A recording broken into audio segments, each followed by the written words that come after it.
Hi hello guys welcome back to my channel. Today special recipe ఏంటి అంటే evening snacks కింద మనము baby కార్న్తో pakodi అయితే చేసేసుకుందాం. చాలా సింపుల్ అండి, తొందరగా కూడా అయిపోయే ఒక స్నాక్స్ అనమాట. పిల్లలు ఈవినింగ్ స్కూల్ నుంచి వచ్చాక అడిగినప్పుడు వెంటనే చేసి ఇచ్చేయచ్చు అనమాట. కొద్దిగా ఆయిల్తో కూడుకున్నది, బట్ ఎప్పుడో ఒక రోజు చేస్తే పర్వాలేదండి. ముందుగా బేబీ కార్న్ని నీట్గా కడిగేసుకొని మనకి నచ్చిన సైజులో కట్ చేసుకోవాలి. ఇన్ కేస్ మీకు చిన్న పీసెస్ కావాలంటే కూడా కట్ చేసుకోవచ్చు అనమాట. నాకైతే ఈ సైజ్ కావాలని చెప్పి కట్ చేశాను.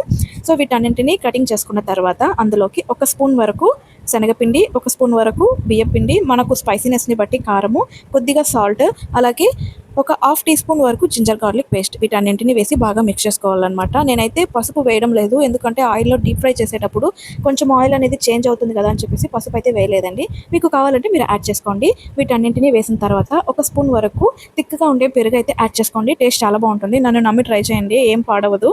సో నేను ఆల్రెడీ ట్రై చేస్తాను కాబట్టి మీకు వీడియోలో చూపిస్తున్నాను అనమాట.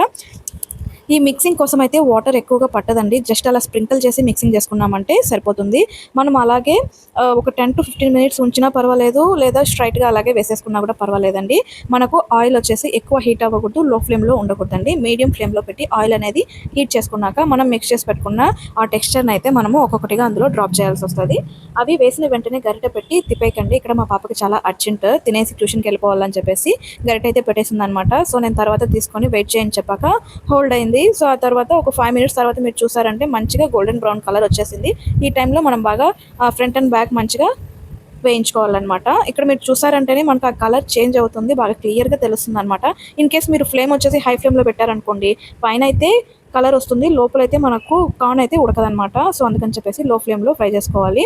సో ఒకసారి తీసినవన్నీ పక్కన పెట్టేసుకొని నెక్స్ట్ మిగిలినవన్నీ కూడా మనం సెకండ్ టైం అయితే వేయించుకోవాలి. టేస్ట్ అయితే చాలా చాలా చాలా బాగుంది. మనం తింటున్నప్పుడు అయితే పెరుగు ఫ్లేవర్ బాగా క్లియర్గా తెలుస్తుంది అనమాట. టేస్ట్ చాలా బాగుంటుంది, మీరు కూడా ఒకసారి ట్రై చేయండి.